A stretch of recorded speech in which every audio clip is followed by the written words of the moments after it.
topic natin ngayon, bulalo, paa ng manok o chicken feet para kayo gumanda. Murang collagen, hindi sa kapsula, pero kakainin natin. Alam naman natin, napakamahal ang bumili ng mga kapsula na collagen. Uso ngayon ang collagen. So ipapaliwanag ko muna para saan ang collagen at bakit ginagamit ang collagen. Ang tuturo ko sa inyo, mura, abot kaya na ulam. Ito po ang mga mas kakainin natin. Ito po ay nababagay dun sa hindi pa tumataas ang cholesterol. So ito po dun sa normal ang cholesterol levels sa kanilang blood test. Ang collagen ay protina. Protina ito, no? So ito po yung mga itatalakay natin. So mga buto-buto o yung tinatawag natin bulalo. Kasi sa Tagalog tawag bulalo. Pero ang talagang nakakatulong ay yung mga buto-buto. Paa ng manok or chicken feet, sardinas, ito, at itlog. Yan po ang mga kakainin natin. Collagen, protina yan. Galing yan sa amino acid. Ito kailangan natin para sa ating balat, buhok, kuko, buto, muscle, litid, ligaments, cartilage, lahat ng kailangan natin para mabuo ang ating katawan. Kaya lang, napansin nila, bakit pag edad 20, bumababa na ang paggawa ng collagen natin. Lalo na kapag nag-menopause tayo, o kaya nag-edad na ng 40s, 50s, pababa na ng pababa, yung paggawa ng collagen. Yung buong katawan natin, nabanggit ko nga, ay halos puro collagen. Ito yung parang glue na nagbabind para maging matibay yung ating katawan. Paano ginagawa? Nagsisimula sa kinain natin na amino acids, nagiging pro-collagen hanggang maging collagen. Yan po ang paliwanag. Ito po yung halimbawa.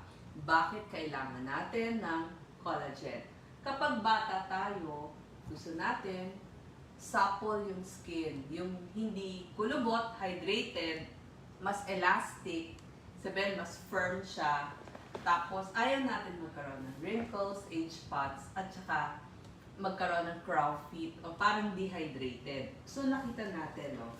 Pag 35 years of age, ang dami pa natin collagen. Ito po yung mga collagen. 45 years, pakonti na ng pakonti, yung parang glue na nagbabind itong ating mga skin. Tapos yun, nagkakaroon na ng mga wrinkles. At palalim na ng palalim ang wrinkles kapag 55 years old kasi konti na yung collagen natin. So, yung mga kinakain natin na mayaman sa collagen, na-absorb ng ating katawan, yun nga, dahil protina yon, amino acids, sila yung nagpo-form ng collagen. Ipinaliwanag ko nga kanina. Saan natin kailangan? Sabi ko nga, sa ating kutis, buhok, kuko, cartilage, litid, buto. Yung buto parang hindi mabilis mabali. Ayaw natin magka-osteoporosis o yung parang walang laman yung buto mo. So gusto mo siksik yung buto mo. Itong hair, para maganda yung hair. Connective tissue. Ito nga, pag nga umiidad tayo, ito yung mga collagen, kumukonti. Yan, kumukonti na yung collagen natin, kaya nagkakaroon ng wrinkles. Ito pa ang gamit ng collagen para sa ating muscle. Yan, para gumanda, ayaw natin ng maraming wrinkles at stretch marks. Ayaw natin magkarayuma, gusto natin lagi maganda yung mga kasu-kasuan natin, yung mga cartilage natin. Tapos kailangan din to sa ating tiyan. Kasi yung lining ng ating bituka, ang gumagawa nun, ang tumutulong doon ay ang collagen. So, ang dami-daming benepisyo. Bakit kailangan natin ng collagen? Lahat yan, kailangan natin. Saan nakukuha ang collagen? Ito naman yung ituturo ko sa inyo. Sa sabaw ng mga buto-buto, itlog, sardinas, at tutulungan ng iba't ibang mga gulay at prutas. Kasi ito yung vitamin C, yung copper at saka yung zinc, ay kailangan mo lahat para makagawa ka ng collagen.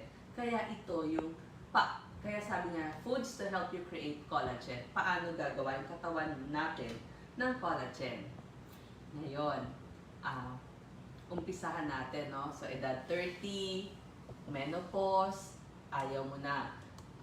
Hindi mo na ma-absorb gaano, hindi na masipsip ng katawan natin yung collagen. So, kailangan yung kakainin natin, yun yung maging source. At para lumakas tayo, at saka maging malusog habang umeedad. Siyempre, lahat tayo pupunta sa pag-edad. Gusto natin nga, yung ulitin ko lang po, yung balat natin firm, hindi kulubot, elastic, or malambot. Yung buto, matibay, iwas bali or fracture, muscle lumakas. Tapos ito na po, mga pagkain na mayaman sa collagen. Buto-buto o ang tawag natin sa Tagalog, bulalo. So, yung mga buto ng baka, bone broth. Ang gusto natin yung galing sa buto ng baka, makuha mo yung katas mula sa buto. Hindi po yung bone marrow, hindi po. Hindi yun yung kailangan natin o yung malambot na utak dun sa loob ng buto. Ang gusto natin ay malabas yung nutrisyon doon sa mismong buto. Kaya yan po, papakuluin natin sa mahinang apoy, ganun po ang paggawa o pagluto ng bulalo. Mahinang apoy at ika nga atay-atay lang yung apoy. Tapos mahabang oras mo pakukuluin para makuha mo lahat ng katas. Pwede mula sa baka, pwede rin mula sa buto ng baboy o buto ng manok. Kaya nga, pag kinuha natin yung mga laman, ng mga parte na laman ng baboy tsaka ng manok, pwede nyo pong ipunin lahat ng buto at yun yung papakuluan. Hindi ba malasa din naman yan? Isa pang source ng collagen, Adidas. Chicken feet. Favorite to ng lahat. Talagang pag tinanong mo, lahat kumakain ng Adidas. Ang dami pa, pwede mong ihawin, gawin mong adobo, gawin mong maanghang, lahat yan pwede mong gawain dun sa iyo. Kung ayaw mo naman kumain ng chicken feet, yung iba kasi hindi kumakain, pwede din yung chicken wings. Yan, uso yan ngayon. So, chicken wings, chicken feet, pwede. Or kaya, kung talagang kumakain kayo ng manok at hindi naman mataas ang cholesterol nyo, pwede rin yung laman ng manok with the balat kasi nandun po yung collagen. Pagdating sa isda, ang source po ng collagen, sardinas. Huwag yung mamaliitin ang sardinas at ang mga kapatid ng sardinas na isda. Ito po yung mga tamban, tunsoy, tawilis, dilis. So lahat po yan mayaman din. Bukod dun sa collagen, mayaman sa omega-3 fatty acid at vitamin D. So kailangan yan ng iyong buto at ng buong katawan mo. Kaya nga yung mga burn patients, mas pinapakain sila ng isda na may balat. Andun daw sa isda na may balat yung collagen. Bukod pa dun sa maraming mga benepisyo nito. Egg white. Yung egg white, meron siyang 18 amino acids. Diba doon nanggagaling yung collagen? At 9 essential amino acids. Idagdag na natin yung glucosamine, hyaluronic acid, chondroitin. Ito para hindi sumakit yung mga kasu-kasuan natin. Yun, bukod sa gumagawa ng collagen para sa paggaling ng sugat, ng muscle, mabawasan yung kirot at sakit ng ating mga kasu-kasuan. Pero, nabanggit ko kaya kanina, bakit may mga iba pang kasama ng mga gulay at prutas? Kasi samahan natin yung pagkain ng mga pagkain mayayaman sa vitamin C para gumawa ng more collagen. Ang source ng vitamin C dito sa Pilipinas, syempre red bell pepper, yung mga broccoli, cabbage, lahat yung mga gulay natin. Dalandan, kalamansi, bayabas, suha, bayabas, papaya, yung mga melon natin, strawberry mula sa Baguio, mga kalamansi, pineapple, yan yung mga, kahit yung mga herbs and spices natin, meron din yan vitamin C para sa balat. Para gumawa ng collagen. Okay. Yun yung trabaho ng vitamin C. Para mas makagawa ka ng collagen, kailangan mo ng tulong ng vitamin C. So, hindi lang sa balat, sa lahat din.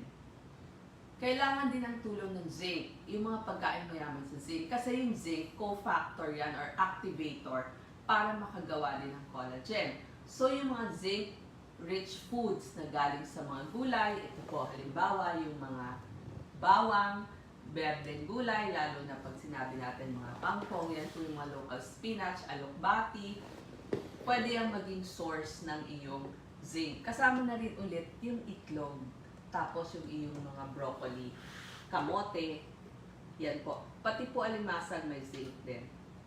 At copper, tumutulong din ito sa paggawa ng collagen. So, ang source nito, yung mga buto-buto, gaya ng mga mani, kasoy, at ilang mga fruits and vegetables. Tapos yung mga buto-buto, yung mga beans, munggo, kamote,